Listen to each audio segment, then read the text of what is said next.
31तम सुवर्णपुर लोक महोत्सव अनुष्ठित हो जाउछि। मां स्वरेश्वरଙ୍କ आवाहन पूर्वक रॉयल पड़िया ठारू सुवर्णपुर जिल्लार समस्त ब्लॉक रु आसीथिबा सांस्कृतिक परिषद कलाकारଙ୍କ सह मशाल शोभायात्रा रे बाहरी रामेश्वर स्टेडियम रे पहुंची मंच पूजन होइथिला।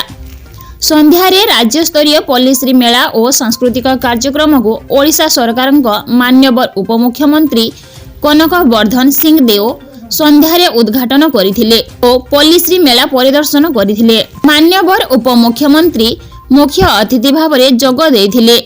खाद्य जोगाण मंत्री कृष्णचंद्र पात्र, बीरमहाराजपुर विधायक रघुनाथ जगदला, सुवर्णपुर जिलापाल अनन्या दास मंचसीन थिले। भीम भोई कला परिषद सदस्य माने सुंदर संगीत परिवेषण करथिले।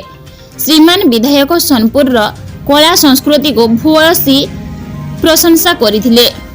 मान्यवर जोगाण मंत्री ओडिशा रे बहुत मात्रा रे आलू चाष उपरे ओडिशा सरकार गुरुत्वारोप करिवे बोली अभिभाषण रखिथिले।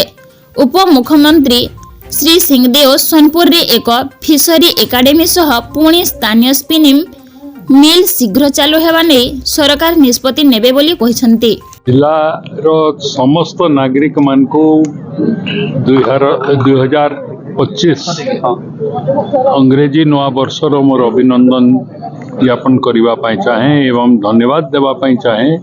सुवर्णपुर लोक महोत्सव को आज मते निमंत्रण देइथिबारु आसिकरी लोक महोत्सव भाग नेबाई भाग बोले देखा सुजोग लोकों को संगे मिसिबा सुजोग मते देइथिबारु अशेष अशेष धन्यवाद।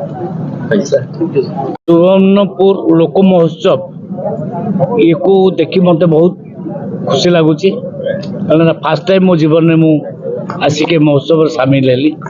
मोर सौभाग्य सुवर्णपुर लोक माने ठीक सुना भाया ठीक सुवर्ण जहा सेमती लोक मान चकचक होउचंदी आ लोक मान को मन रे खुशी आनंद काहेकि ना एबे फसल कटा है 3100 टंका नाखे पर क्विंटाल सरकार दौरान तो समस्त खुशी से खुशी रे मु सामिल होगा आसी समस्त बहुत बहुत धन्यवाद।